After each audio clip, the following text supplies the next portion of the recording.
Na paz do Senhor, vamos continuar o nosso estudo. Na semana passada a gente falou de Marta, né? Irmã de Lázaro e Maria. E como eu disse, hoje nós vamos falar de Maria, irmã da Marta. A leitura do início do estudo de hoje é o mesmo texto que a gente leu na semana passada. Está lá em Lucas 10, dos versículos 38 ao 42, tá? Eu vou ler novamente para a gente poder refrescar a memória, amém? Caminhando Jesus e os seus discípulos chegaram a um povoado onde certa mulher chamada Marta o recebeu em sua casa. Maria, sua irmã, ficou sentada aos pés do Senhor, ouvindo a sua palavra. Marta, porém, estava ocupada com muito serviço e, aproximando-se dele, perguntou: Senhor, não te importas que a minha irmã tenha me deixado sozinha com o serviço? Dize-lhe que me ajude. Respondeu o Senhor: Marta, Marta, você está preocupada e inquieta com muitas coisas. Todavia, apenas uma é necessária. Maria escolheu a boa parte e esta não lhe será tirada. Amém? Então vamos relembrar mais essa questão do 42, né? Quando ele diz: Todavia, apenas uma é necessária. Maria escolheu a boa parte e esta não lhe será tirada. Amém? Então nós vamos continuar o estudo, né? Dessas duas irmãs. Nós já falamos de Marta, hoje vamos falar de Maria. Como a gente já leu e já pontuou, elas viviam em Betânia, fora de Jerusalém, com seu irmão Lázaro. Os três amavam o Senhor e Jesus sempre os visitava e gostava de descansar na casa deles, tá? Notaremos que ela não era como Marta, né? Que estava sempre ocupada com as suas tarefas. Maria tinha uma natureza, pelo menos pelo que a gente lê nos textos que ela aparece, uma natureza mais calma, né? Mais silenciosa. Apesar de serem diferentes, cada uma delas amava e servia a Jesus da sua maneira, né? Ao seu modo. Lemos sobre Marta aqui, no versículo, né, 10. Também lemos sobre Maria, né? E onde a gente vê que ela se encontrava ali ouvindo as palavras de Jesus, enquanto a sua irmã Marta estava preocupada com as tarefas, em servir bem.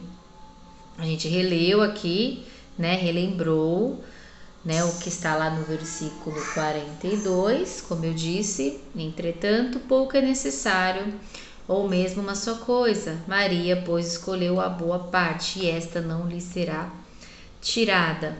Então a gente vai pontuar esse versículo 42, né? E a gente refletir qual era essa boa parte, né? O que Jesus está se referindo aqui? Qual era a boa parte? A parte que não seria retirada de Maria, né? Ela escolheu a boa parte, ele disse. É o tempo que investimos em comunhão com o Senhor, tá? Seja lendo a sua Bíblia, estudando a sua palavra, seja orando. A boa parte é aquilo que o Senhor nos ensina quando nós passamos um tempo a sós com Ele. As verdades que aprendemos aos pés de Jesus nunca poderão ser tiradas de nós. Foi isso que ele quis dizer, né? E aqui como a gente viu, Maria estava nos pés do Senhor aprendendo. Maria quis aprender com Jesus. E aqui o estudo traz para a gente a reflexão: e cada uma de nós temos nos alimentado a nossa fome espiritual? Como temos fazendo isso, né? O que fazemos para satisfazer o nosso apetite espiritual? Aliás, você tem tido apetite espiritual? Sede pela palavra de Deus? Vontade pela palavra de Deus, né? Aquela vontade de aprender mais? Você tem tido fome espiritual? Como você tem sanado essa fome espiritual? Você tem investido tempo para ouvir o que Jesus tem a nos dizer através da sua palavra? Maria aqui nos mostra, né? A gente vê a importância de dedicar um tempo para esse ensino da palavra na nossa vida. Maria, ela compreendeu a importância de aprender com o Senhor, porque ela dedicava tempo, quando Jesus estava lá na casa deles, ela dedicava tempo em aprender tudo aquilo que Jesus tinha para ensinar. No Sermão do Monte, que está lá em Mateus 5, 6, Jesus faz uma promessa. Ele diz lá: bem-aventurados os que têm fome e sede de justiça, pois serão satisfeitos. E Jesus, ele é o único meio de saciar a nossa fome espiritual. Não tem outra maneira senão essa. Só Jesus é capaz de saciar a nossa fome espiritual. Amém? Assim como lá no texto de Marta, que eu não falei muito, mas aqui o estudo traz pra gente a questão da tristeza de Maria quando Lázaro morre, né? E a gente lê que Marta vai ao encontro, né? Lá em João 11, 21, a gente vê que Marta diz: disse, pois, Marta a Jesus: Senhor, se estiveras aqui, não teria morrido meu irmão, né? E continua: mas também sei que mesmo agora, no versículo 22, mas também sei que agora, tudo quanto pedires a Deus, Deus te concederá. Lá em João 11, 21 e 22. E aqui o estudo também traz a tristeza de Maria, né? Como a Maria lidou com essa dor na sua vida. É interessante que a Maria, ela permaneceu no seu lar, né? Depois que Jesus havia consolado Marta, como a gente leu, ela voltou para casa para dizer a Maria que Jesus havia chegado e a procurava. De imediato, Maria foi ao encontro de Jesus. E aí lá João 11,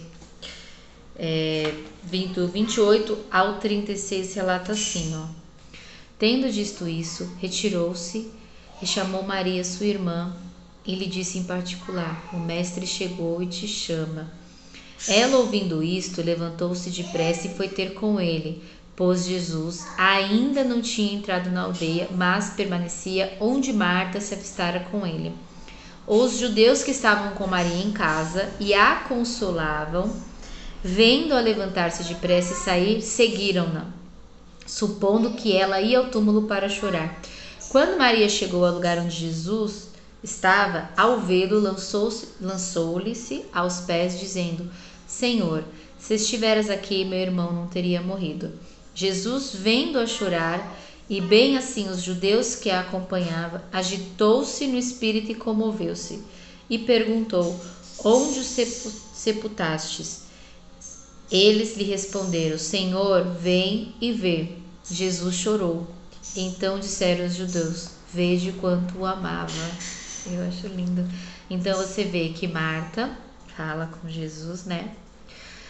Senhor, se você estivesse aqui, meu irmão não teria morrido, como a gente lê, né? Porém, eu sei que tudo podes, né? Então, demonstrando, fazendo a sua profissão de fé. E nesse momento, Maria estava em casa. A gente vê que Maria estava chorando. E alguns judeus estavam com ela lá, consolando ela. E na hora que a irmã dela chega e fala: o mestre chegou, ele tá te procurando. Aí ela sai correndo, né?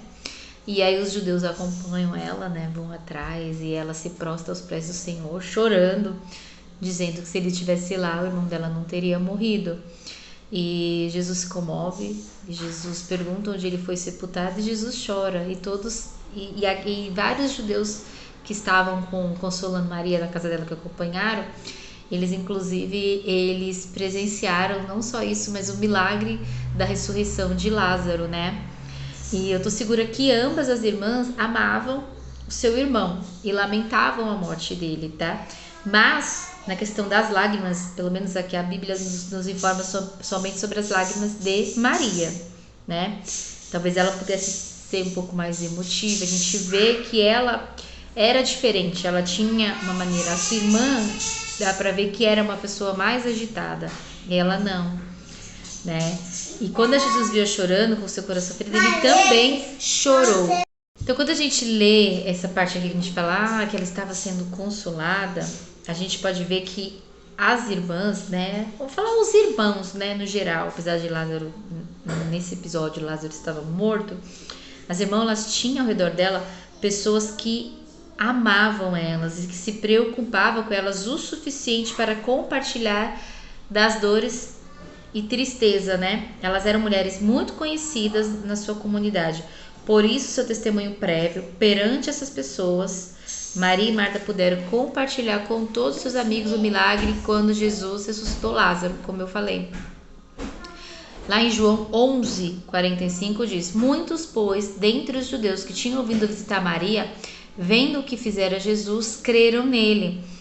Por isso a importância de testemunhar. Então aqui muitas pessoas passaram a crer em Jesus, por terem testemunhado aquele milagre, estavam presentes.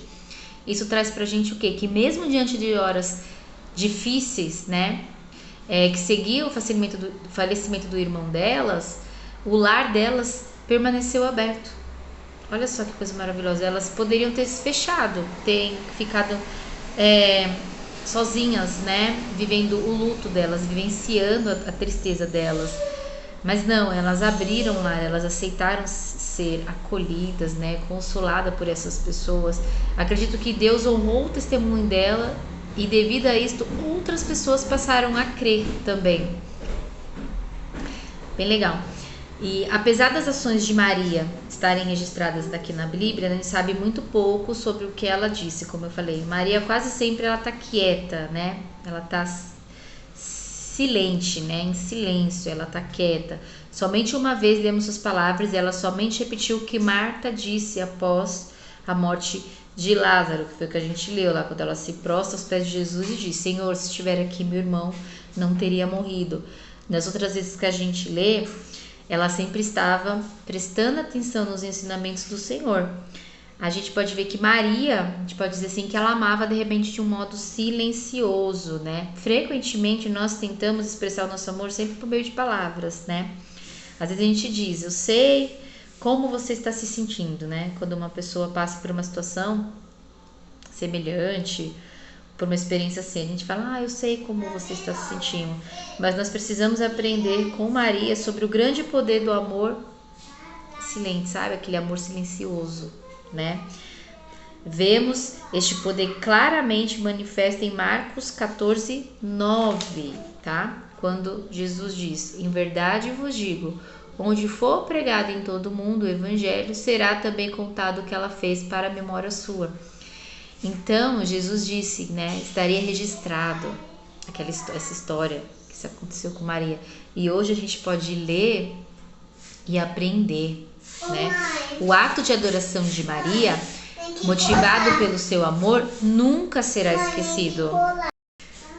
Ela deu tudo o que tinha e fez tudo o que pôde, né? Tem uma parte que eu não mencionei, né, que houve uma festa na casa de Maria, Marta e Lázaro. Jesus e os discípulos estavam presentes. Acho que todo mundo conhece essa parte, quando Maria derrama um perfume, né, nos pés do Senhor, né, enxuga. Inclusive Judas Iscariote critica ela por conta do valor financeiro, né, mas a gente vê que ela sempre fez tudo o que pôde e entregou o que tinha, do modo dela, do jeito silencioso dela, da maneira dela de amar, né? Ela deu tudo o que tinha, tudo o que pôde. E aí fica: como que nós mostramos ao Senhor que nós o amamos? Qual é a sua maneira de dizer ao Senhor, de demonstrar o seu amor? Será que a gente estabelece limite prometendo amar? Limite de como servir, limite de como se entregar a Ele? Será que a gente fica pensando que tem apenas um modo certo de se entregar, de servir, de amar? Aqui a gente vê que não, porque eram irmãs, elas eram diferentes e ambas amavam ao Senhor, cada uma do seu jeitinho. Então Maria, ela nos ensina lições importantes, tá? Precisamos compreender que para obter maior e mais profundo conhecimento de Deus, devemos sentar-nos humildemente aos pés de Jesus. Sempre estar disposta a sentar aos pés de Jesus. Prestem atenção em mim, não reparem no volume à minha volta. Não devemos nos distrair com as atividades que nos rodeiam, nem permitir que o trabalho nos ocupe a tal ponto de impedir-nos de aprender com ele. Ou seja, a gente não pode deixar que as outras coisas tomem a prioridade que o Senhor deve ter, tá? Segundo, precisamos fazer tudo o que podemos da melhor maneira, tá? Então, tudo que possuímos provém de Deus. A gente precisa ter essa certeza que tudo provém dele. Nosso tempo, nosso talento, nosso dinheiro, nosso emprego. Todas as bênçãos são vindas do Senhor. Devemos consagrar tudo a Ele. Tudo totalmente a Ele, sem reter nada. Não devemos reter. Terceiro, precisamos mostrar amor ao nosso próximo. Marta e Maria compartilharam o seu lar em tudo com as outras pessoas. Então elas compartilhavam. Então a gente precisa mostrar o nosso amor ao próximo. Elas demonstraram amor por Jesus e os seus discípulos. Jesus sempre nos ensina na sua palavra que nós devemos amar uns aos outros. Amém? Que fique a reflexão para que nós possamos fazer o nosso melhor com a ajuda do Senhor e que nós possamos demonstrar amor por todos aqueles que nos cercam. Amém? Deus abençoe.